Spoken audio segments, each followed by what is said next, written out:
Hi, I'm Andy Acton. And I'm Chris Strevens. This is Dentology, the Business of Dentistry podcast. I think you can probably count on the fingers of just one hand how many guests we've had on more than once.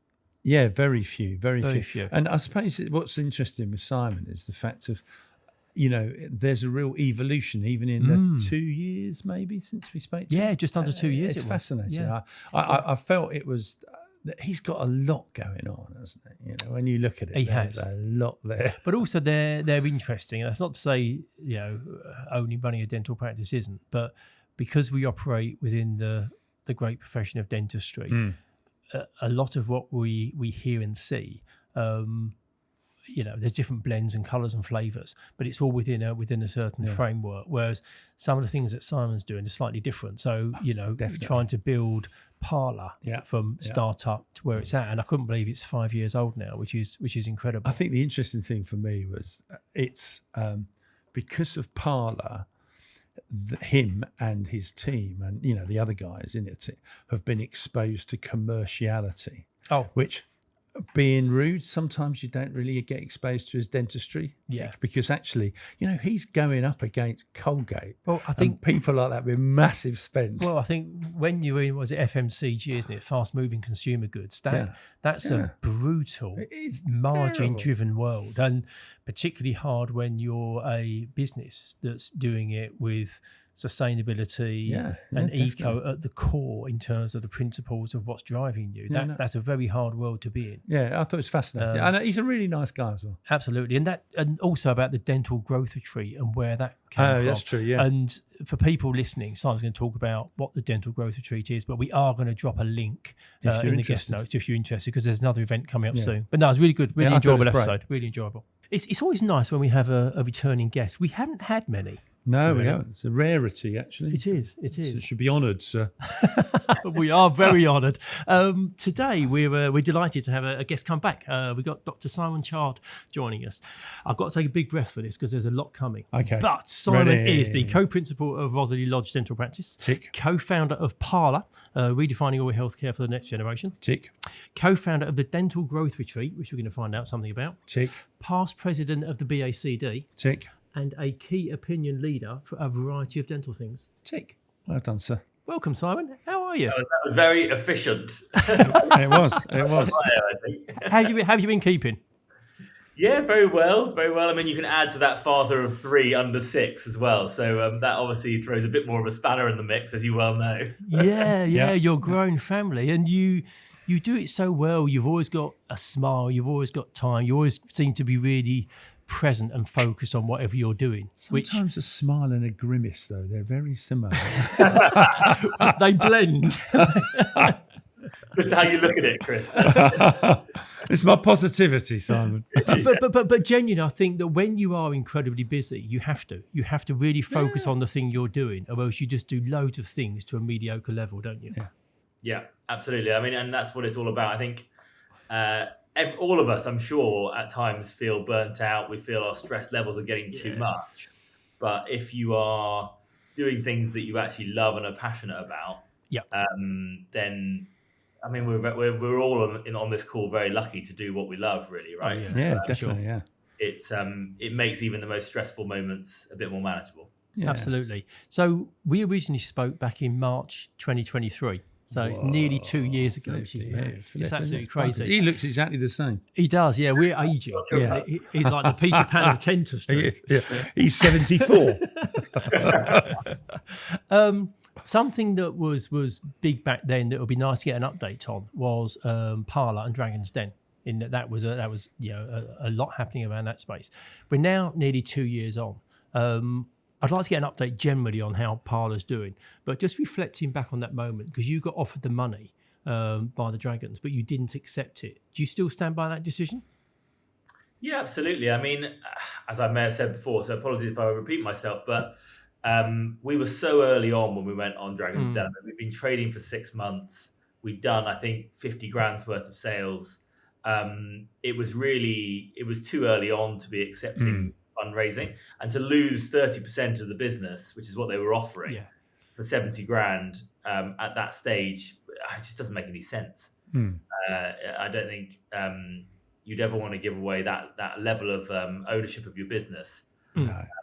so early on. And in many ways, to be honest, the more and more people I speak to who have taken fundraising, just like a dental practice owner who sells his practice to a private equity firm, it can seem very good and the money can seem great and the opportunity can seem great. It doesn't always play out that way. So although I'm sure Tej and Deborah would have offered a huge amount of value, I'm proud to say that we're still going, which is not that easy, really, in the grand scheme of things. Well, I think the stats on startups are horrible. Wasn't it 95% of businesses go out of business in the first 5 years? Yeah, and then it goes on and on, worse and worse, every, like 5 years, 10 years. Yeah. So we're now 5 years old as of this year, and we're still listed across Sainsbury's, Waitrose, Boots, Ocado, Whole Foods, Boots.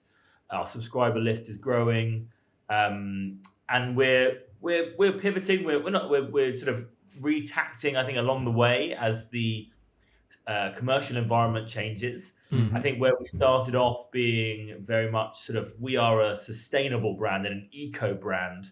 Our raison d'etre continues to be to eradicate single-use plastic from oral care, but we have moved, I think, much more into the wellness space now, trying to be a real advocate for oral health and the linkage with whole body health. Things like our probiotic mouthwash that we launched about 18 months ago now.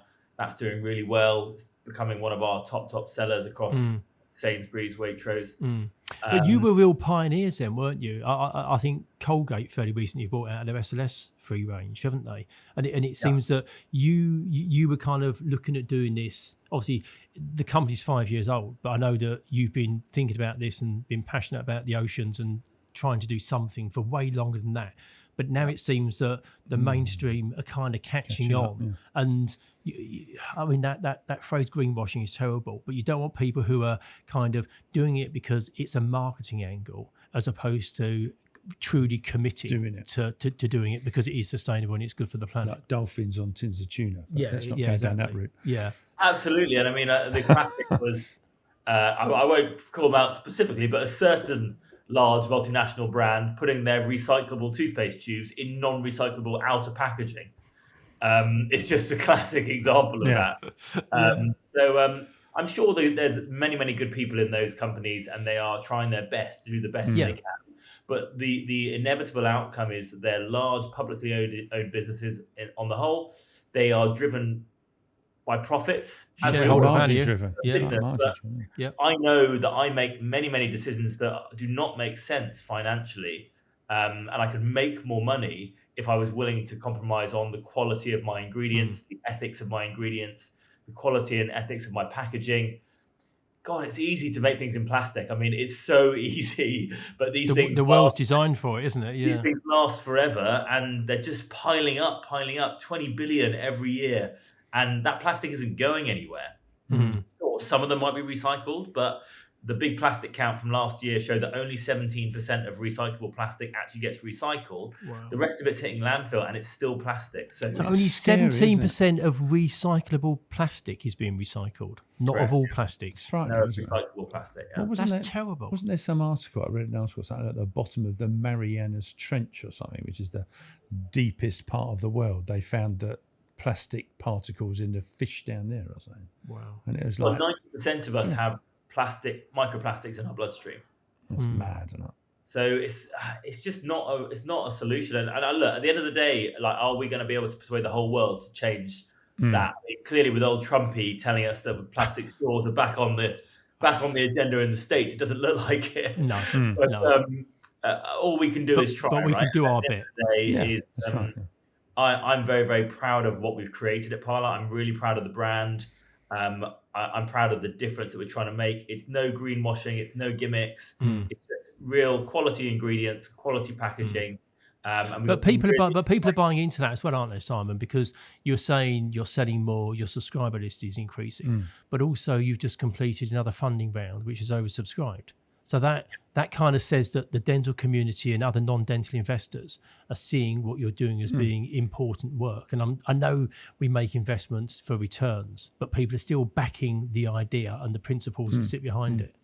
Yeah, absolutely. And it's what I'm really excited this year, honestly. Like that fundraising is hard. That's our first fundraising round, and we've been bootstrapped up until this point. But it's great to have some new blood in the team from a dental point of view.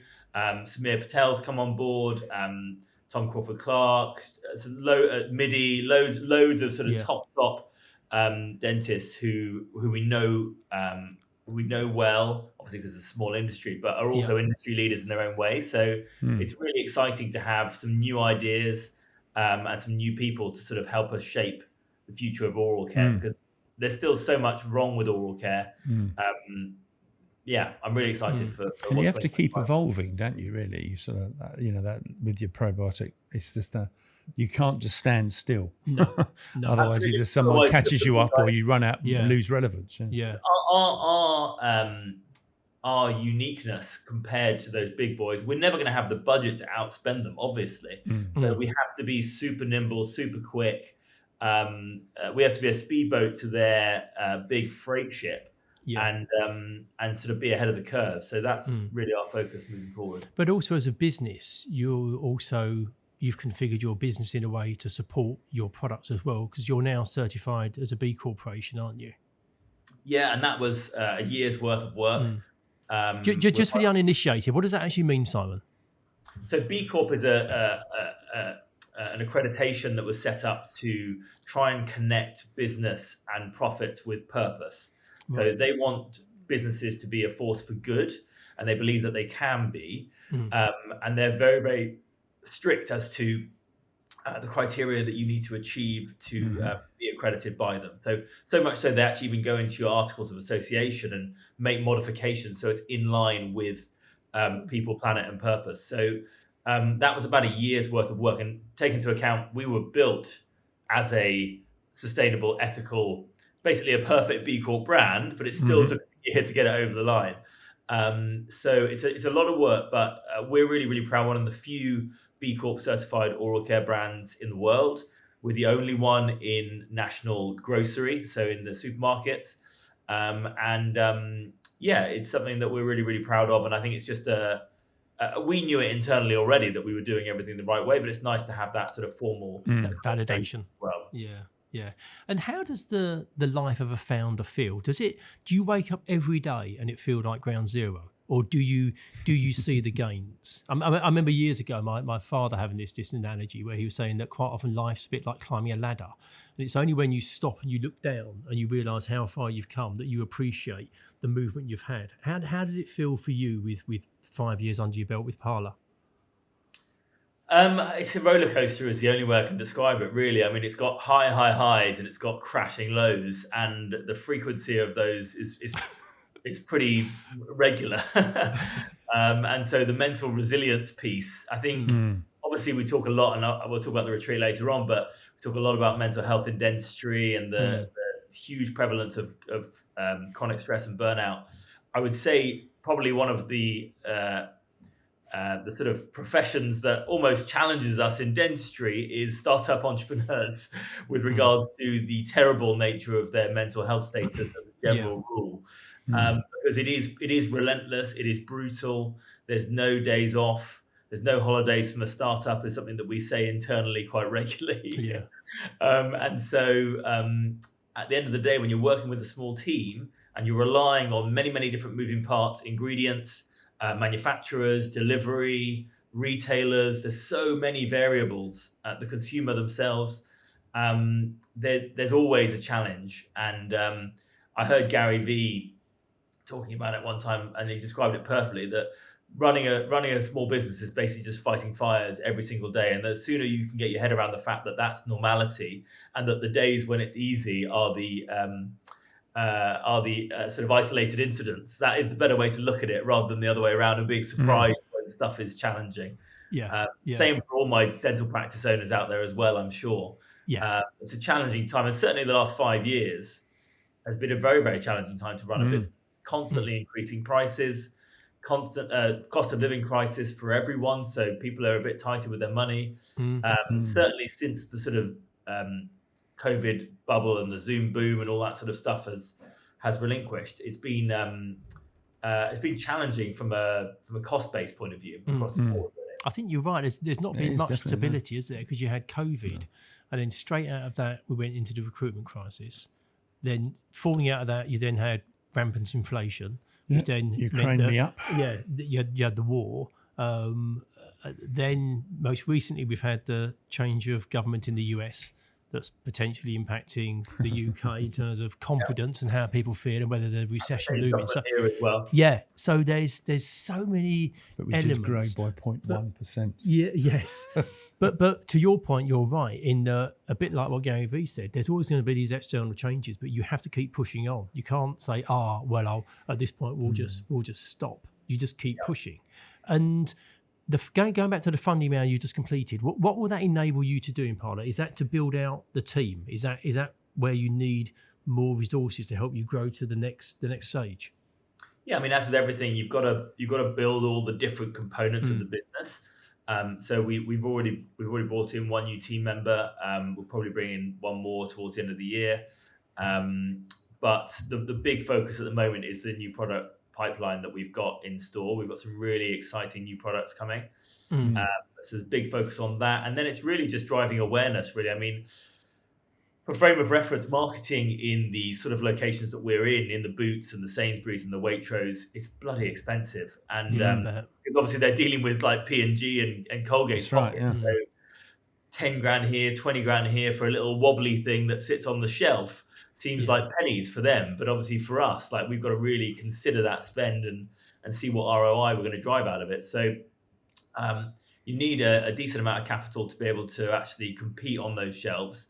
And then from there, we've also need like sort of clever strategic minds to work out how to get the most bang from our buck when it comes to the money that we're spending, because we can't just spend it generically. We have to be unique in our execution to compete with these big brands.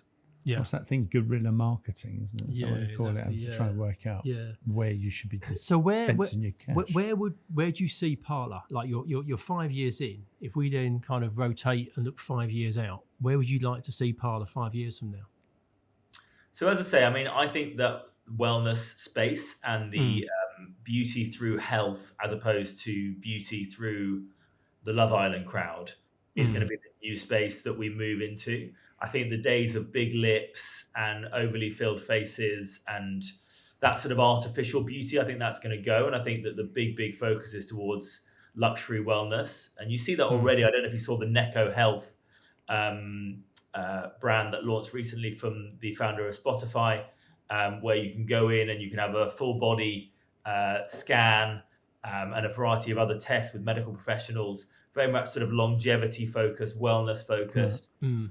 I think that's going to be the big growth space for the future. And for me, the phrase that keeps on rolling around in my head is that I want Parla to be the wellness brand in dentistry. And I want Parla to be helping to advocate for the connection between the mouth and body. And that's so well trodden in the literature now. But yet still many patients have got no idea about the connection. And I think it's the biggest... It's a double-edged sword, really, in a positive frame of mind. We can improve the oral health, which obviously as dental professionals, that's our aim. But then we can also improve the whole body health, and we can use the whole body health as a carrot to get them to clean their teeth better and vice versa. So we can really work to improve the health status of people in this country and beyond. So, but I think you're, again, it's quite pioneering work. I don't hear many people. I mean, there's kind of isolated pockets. You've got Victoria Sampson with the saliva work, and James Goulnick's just opened his optimal health practice, which is beyond dentistry, and Miguel Standy in Portugal has been talking a long time about it joining up. But you know, I'm involved in the profession, and I can only pick out a few isolated incidents of people. I guess you need more voices. Almost like a groundswell, don't you? Of a seed chain. All three of those people that you've described. I mean, Miguel's a mentor of mine and a close friend. James and I have had many a conversation over the years. And Victoria is a good friend and friend of the brand as well. She was there at our launch day back in 2020 when we first launched. So they're all doing brilliant things, and but they're still isolated, aren't they? They're still as you know, the curve of adoption. We're in that early stage, but Yeah. it's moving in that direction, and I think that's only a positive. I'm sitting next to my vitamin D tester here in the clinic. So we do sort of point of care blood testing for our surgical patients to check their vitamin D levels and those sort of things. So I think that's going to be integrated into more and more in dentistry. There's going to be companies that need to support in that, and there's sort of a mindset shift, I guess, that the dentists and dental professionals, hygiene therapists, the whole team need to get on board with. There was an article, I think it was on Yahoo, what do you call it, about I think it was something like the most missed vitamin that no one really thinks about. And it was something like they were saying 22% of people, I think it was, have inadequate vitamin D levels. Mainly because Chris. we don't eat enough and we don't go out and get the sun and all that sort of stuff because people are just sitting inside. It's Honestly, fascinating. the number of my patients that have low vitamin D levels is so high. It's really surprising. And don't forget, vitamin D, we call it a vitamin, but it has so much more of an impact on the body's systems than being a nice to have. It's integral to so many of our immune responses. It's really something that people should be. If there's one thing anyone listening to this podcast can take, have a vitamin D3 supplement with K2. I use a sublingual spray from a company called Dentology, and just start taking that every day. It's really, really vital. Yeah. Fascinating. You mentioned earlier about stress in the context of being a founder, growing a business, and you related that into dentistry. You've fairly recently started the Dental Growth Retreat, and I think there's another one coming up soon. Were those two things linked in terms of stress and the modern work environment and creating this Dental Growth Retreat?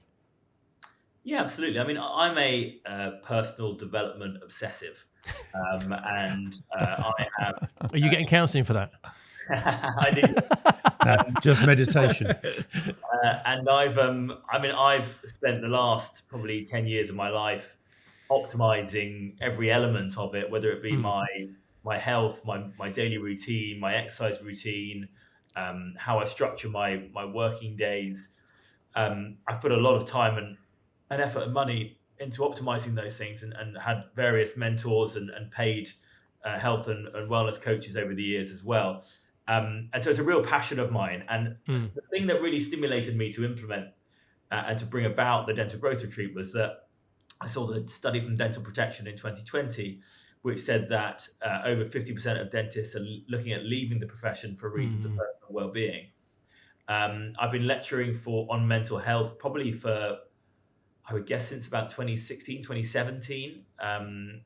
That's a very important topic to me. And I thought, actually, this needs to go further than just a one-off lecture on mental health and the issues that we see, which is almost double the prevalence of mental health issues in our profession. 1 in 10 dentists have had suicidal ideation in the last year.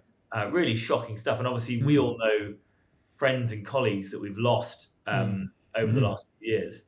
And it continues to be a problem. So look, I can't solve everyone's problems, and nor do I claim to be able to. But what I thought I could do was actually just create a unique event, an in-person event, which I think it's never been more important for us to have in-person event. Definitely, yeah. So to have an in-person event, a couple of days where people could come away, they could give themselves the space they need to think about why they're doing what they're doing. Because coming back to what we said at the beginning of the call, having purpose and direction and ikigai or plan de vida or whatever you want to call it is so important. And again, that's in the research. If you have purpose, you are so much more likely to live a long and happy life, rather than what I see so often in dentistry, people just following the crowd and just doing what everyone else is doing and not wanting to go outside of their lane and their channel. And so that's why I think we see a lot of unhappiness in the profession, because they don't really know why they're doing what they're doing. They thought making more money would help them, but it doesn't after a certain point. And again, that's right. It's that old statement, isn't it? If you're not happy without money, you won't be happy with money. Yeah, exactly. I think the Val says, if you're not happy with the coffee, you won't be happy with the yacht. That's true, though, isn't it?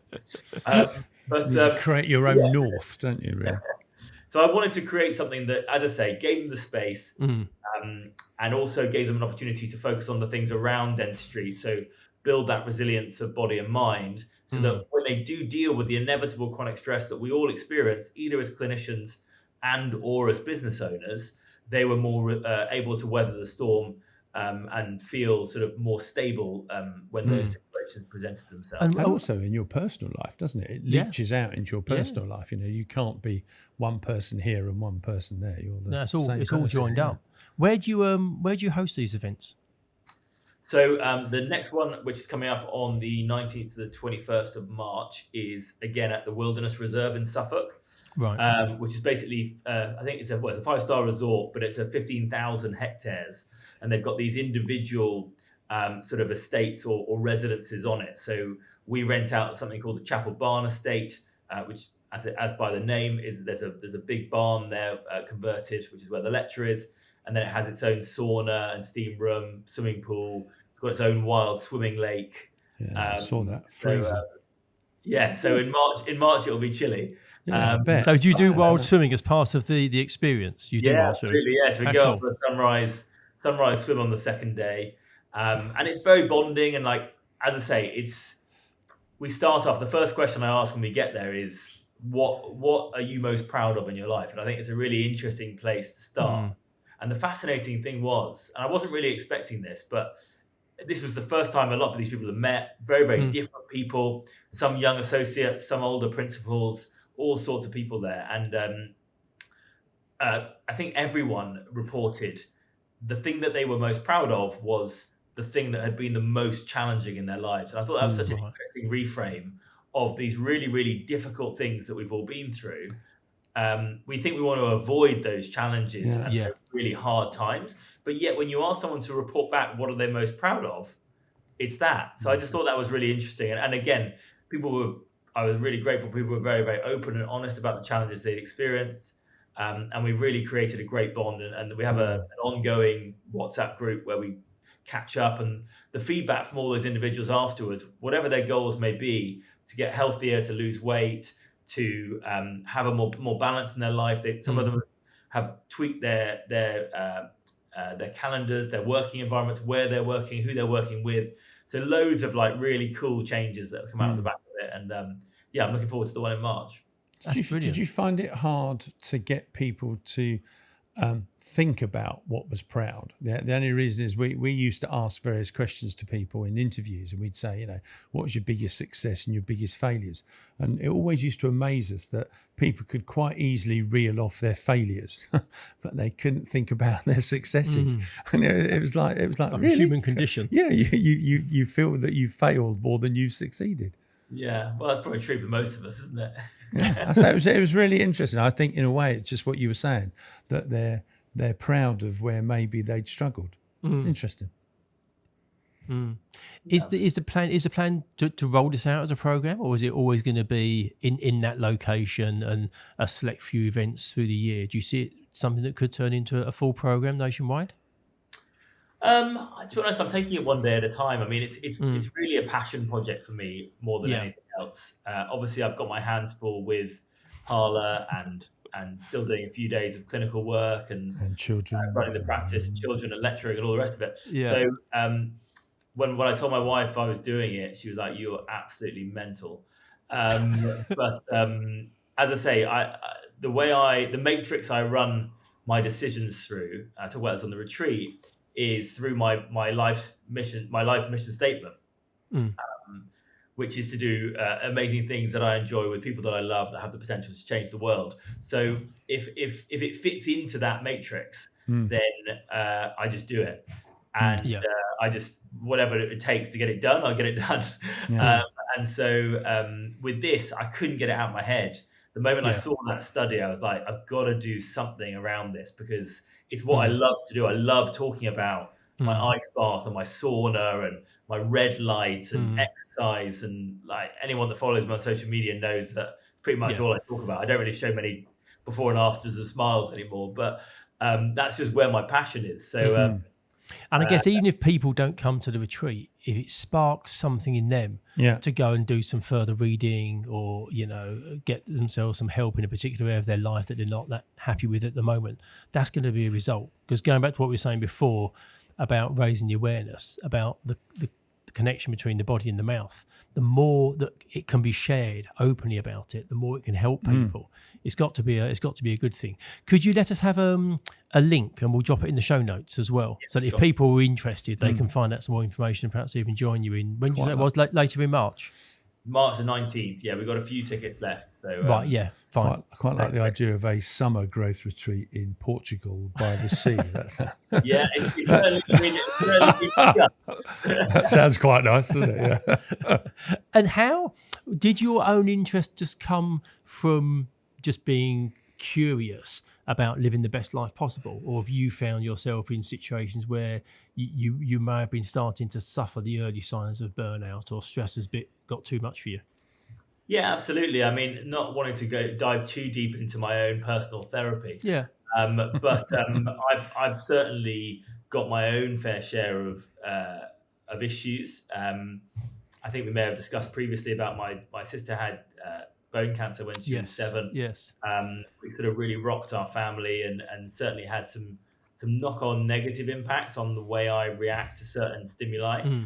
Also was hugely instrumental in the amount of success that I've experienced in my career. So again, a double-edged sword there. But as I started to see more and more success, more and more opportunities presented themselves.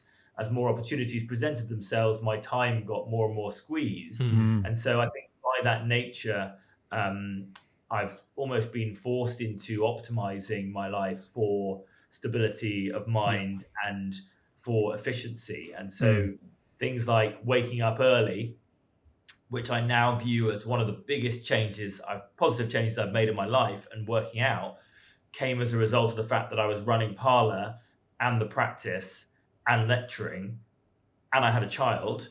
And so I didn't have any other time to fit this into my diary. So I thought, right, well, I have to do this because I value it so much. It's vital for me that I do exercise every day. And I need to get this extra work done. And I'm working in the clinics, I think at that time, maybe 4 days a week. And so I need to wake up early so that I've got the time to do 45 minutes of work on Parla. And then I can get my workout in, and then I can get the kids to school and then get off to work and see my patients. And so I think a lot of it came through just the outcome of the direction my life was going in. And now it's just, I don't think about working out when I wake up in the morning. It's a completely autonomic habit that if I don't do it, I'm annoyed that I haven't been able to work out this morning for whatever reason that is. But thankfully it's pretty rare because I've got a gym in my house. Brilliant. That helps. Simon, it was a whistle-stop tour, but it was great to get an update. Really good update. Good update on those things. But as you'll remember from before, we can't let you leave without asking you 2 final questions. So the first one is, you're a fly on the wall again somewhere. Where are you going to be, and who's there? Well, I think the first thing that comes to mind, I don't know if you saw the tweet from Trump yesterday, not wanting to mention his name twice in the podcast, but he was reporting his phone call that he just had with Putin. And now they're best mates, and they're going to solve all the world's woes together. I would have loved to hear how that actually went. What was that conversation truly like? It happened, I don't know, but anyway, it was. I was going to say Putin probably was busy and didn't take the call, so Donald just decided that he'd say on that. his own. Yeah, he left a voicemail. A very long one. Yeah, that would be very interesting. And you get your chance to meet somebody. You can sit down, glass of red wine, glass of whiskey, cold milk, whatever your drink of choice is. Healthy probiotic shake. Yes, probably. That's right. Yeah, some kefir or something. Yeah. Who you going to meet? I think maybe I said Marcus Aurelius last time, so I won't say that one again. No. So I think I'll probably, the first people that came to mind are my grandparents, to be honest. My grandparents, who have all unfortunately now moved on to another plane. So I think if I could have another glass of wine with them, that would be that would probably be who I'd choose. A big family dinner with them there. Yeah, organic one. Yeah, which actually links back to kind of purpose and why you do all the stuff you do. Yeah. The people around us are the most important, aren't they? And I think as business owners, it's so easy. that I loved. I think it's from Sahil Bloom that I heard this, where they were talking about how up until your kids are 10, you're their hero, and they want to spend all their time with you. But it also tends to be the time where we're in grind mode and work mode, and then you're like, oh, when they're like in their teenage years, I'll be retired. I would have worked really hard, or I'll be sort of slowing down a bit, and I'll be able to see them more then. And then at that point, they don't want to see you. So they've moved on. I'm very, very cautious of my time and making sure that I see my kids as much as possible. And even, to be honest, last night my daughter said to me, "Oh, Daddy, we barely see you." And I was like, and Megan was like, she doesn't like. Obviously, I'm home every night, so they do see me, but just not as much as Mummy. And I thought maybe I do need to sort of tighten this up a little bit more and get some more time in. So like a knife to the heart. Yeah, we're always learning and growing and improving. But the great thing is, kids are brutal. They just tell you how they feel in that moment, and in that moment, that's how you feel. Like you say, whether it's right or not, occasionally it's good just to make us pause and think, right, are we kind of getting it as right as we could be? Absolutely. On that bombshell of timing, we should let you go, Simon, because I know you've got a busy afternoon ahead. Thank you very much indeed for your time today. It's been really good. And hope to catch up with you again sometime soon. Thank you, Simon. Always good to chat. Thanks, lads. Cheers. Look after yourself. Cheers. Thank you for listening to this episode of Dentology, where we discuss the business of dentistry. If you like what you heard, please do subscribe where you found this episode. That would be amazing. And also follow us on Instagram.